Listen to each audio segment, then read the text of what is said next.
আল্লাহ তাআলা কিয়ামতের দিন সাইয়েদনা নূহ আলাইহিস সালামকে বলবেন, নূহ তুমি কি দাওয়াত পৌঁছিয়েছো তোমার উম্মতের কাছে? নূহ আলাইহিস সালাম বলবেন, হ্যাঁ আমি পৌঁছিয়েছি। এবার নূহের উম্মতকে আল্লাহ জিজ্ঞেস করবেন, হে নূহের উম্মতেরা, তোমাদের নবী নূহ কি দাওয়াত পৌঁছিয়েছে?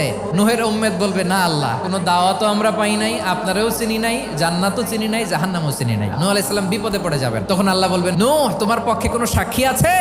নূহ আলাইহিস সালাম বলবেন, আছে। কে?